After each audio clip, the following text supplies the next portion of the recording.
আজকের ভিডিওটিতে শেয়ার করব কিভাবে আমি কাগজ দিয়ে ঘরে বসে খুব সহজেই ওয়াল ডেকোরেশন আইটেম বানিয়ে নিলাম। এটা বানানোর জন্য আমি শক্ত কাগজ নিয়ে নিলাম। শক্ত কাগজ সবার ঘরেই থাকে। আমি শক্ত কাগজের মধ্যে টপের মতো একটি শেপ করে পেন্সিল দিয়ে এঁকে নিচ্ছিলাম। এরপর আমি পেন্সিল দিয়ে আঁকা অংশটা কেচি দিয়ে সুন্দর করে কেটে নিয়েছি। এটা বানানোর জন্য আমার আরো কিছু শক্ত কাগজের প্রয়োজন আছে। এজন্য আমি শক্ত কাগজগুলো টুকরো টুকরো করে কেটে নিয়েছি। এভাবে লম্বা লম্বা করে কেটে নিব আমি। এবার এগুলোকে আমি আরো ছোট ছোট করে কেটে নেব।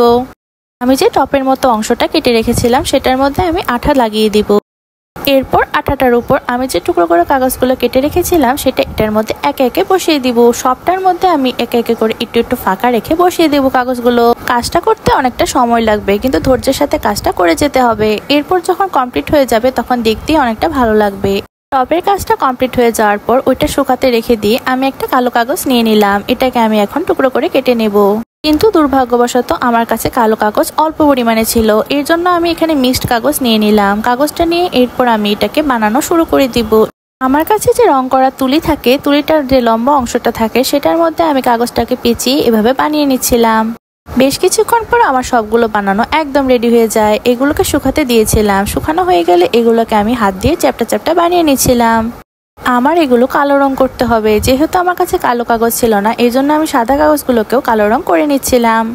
আমার সবগুলো রং করা হয়ে গেলে এগুলোকে আমি শুকাতে দিয়ে দিব। শুকানো হয়ে গেলে আমার যে টপটা ছিল এটার এক্সট্রা অংশগুলো আমি কেচি দিয়ে সমানভাবে কেটে নিচ্ছিলাম। ফুলের টপটা সমানভাবে কেটে নেওয়ার পর সুন্দর লাগছিল। এরপর যে আমি কালো অংশগুলো বানিয়ে রেখেছিলাম সেগুলোকে আমি আঠা দিয়ে ভালোভাবে লাগিয়ে নিব, কিন্তু আঠা লাগানোর হচ্ছিল না। আঠা দিয়ে লাগিয়ে নেওয়ার সময় কেমন জানি খুলে খুলে আসছিল, তাই আমি এগুলোকে কস্টেপ দিয়ে ভালোভাবে লাগিয়ে নিলাম। এরপর আমি যে টপটা ছিল সেটার মধ্যে ভালোভাবে খয়েরি রং করে নেব।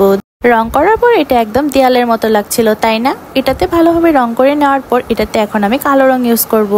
সবটা যে খয়েরি রং করেছিলাম এর মাঝে যে ফাঁকা ফাঁকা অংশগুলো রেখেছিলাম সেটার মধ্যে আমি ভালোভাবে অল্প অল্প করে কালো রংগুলো বসিয়ে দিব। সত্যি বলতে এটা দেখতে এখন একদম দেয়ালের মতো লাগছিল। আমার তো খুব ভালো লাগছিল। এরপর আমি একটি রঙিন বেগুনি রঙের কাগজ নিয়ে নিলাম। এটাকে আমি ছোট ছোট করে টুকরা করে নেব। সবগুলোকে সমানভাবে টুকরা করে নেওয়ার পর এটাতে আমি গোল করে বৃত্ত বানিয়ে নিচ্ছিলাম। কম্পাস দিয়ে মেপে মেপে বৃত্ত করার কারণে সবগুলো গোল একদম সমান হচ্ছিল। সবগুলো আমি সমানভাবে কেটে রেখে দিলাম। তো ভিডিওর মতো করে ছোট করে আমি এই কাগজগুলোকে একদম কেটে নিচ্ছিলাম। আর একটা ফুলের মতো সুন্দর শেপ হয়ে গেল, তাই না? দেখতে অনেক বেশি ভালো লাগছিল। এভাবে সবগুলো কাগজকে আমি রেডি বানিয়ে নিলাম। ফুলগুলো আমার একদম রেডি। আমি যে রং করে ফুলের টপটা বানিয়ে রেখেছিলাম সেটার মধ্যে আমার বানানো ফুলগুলোকে একে একে আঠা দিয়ে কালো অংশটার মধ্যে লাগিয়ে দিচ্ছিলাম। আমার ওয়াল ডেকোরেশন আইটেমটা প্রায় রেডি, তবে কাজ কিন্তু এখনো শেষ হয়নি। কাজ আর একটু বাকি ছিল। এটার মধ্যে যে ফুলগুলো ছিল সেটার মধ্যে আমি লাল রং করে ডট ডট করে দিয়ে দিচ্ছিলাম।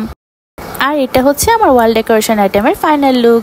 জিনিসটা অনেক সময় লেগেছে, করতে অনেকটা কষ্ট হয়েছে, কিন্তু কষ্ট করার পর জিনিসটা দেখতে যখন সুন্দর হয় তখন মনটা এমনি খুশি হয়ে যায়।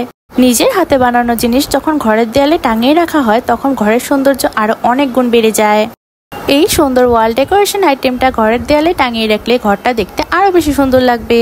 আর হ্যাঁ, আমার ভিডিওটি যদি ভালো লাগে একটি লাইক করে দিও সবাই। Thanks for watching. টাটা সবাইকে।